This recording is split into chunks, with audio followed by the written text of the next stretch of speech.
Surgit du ventre maternel, on parlait déjà sur ma trogne. Du dessus de ma fontanelle, on disait « Oh, qu'elle est mignonne !» Du quatre pattes à mes deux pieds, on m'a dite « Vive » et en éveil. Puis je me suis mise à parler.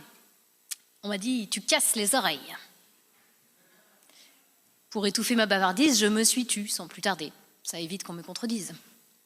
C'est timide qu'on m'a appelée.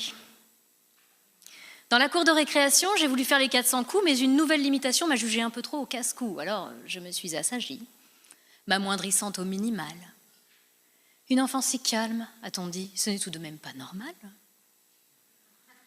Voyez comme on parle de moi, de lui, de l'autre, de celle-là. Voyez comme on parle des heures de ce que l'on ne connaît pas. Ado rebelle à l'âge ingrat, j'ai été tout et son contraire. À la fois drôle et rabat-joie, on me disait poli, mégère, pour un tel j'étais glamour, pour une autre superficielle, et puis passé 2 ou 3 jours, j'étais une grande intellectuelle.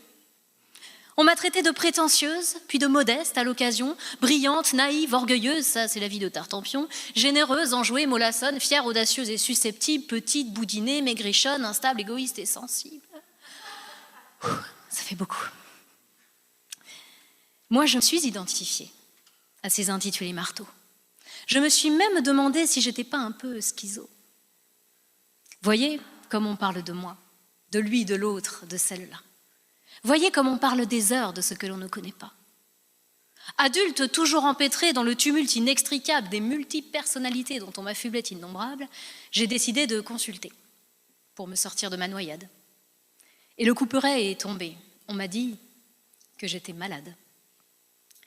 Malade de n'être pas moi, car enfin j'étais devenue tous ces mots qu'on disait de moi et que tout bonnement j'avais cru.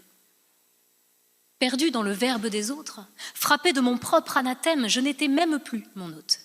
J'étais étrangère à moi-même.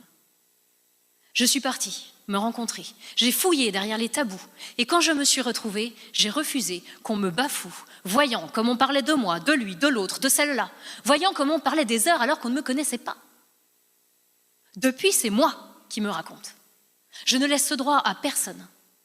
Je n'ai pas peur, je n'ai pas honte. Quelquefois même, je m'impressionne. Et j'ai compris que les vipères qui me classaient dans leur effroi pouvaient dire tout et son contraire.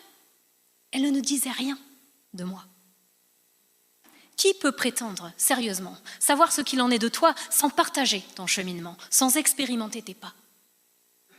Ne laisse personne te limiter, ni même en faire la tentative. Affirme ton identité, tu n'es pas leur définitive.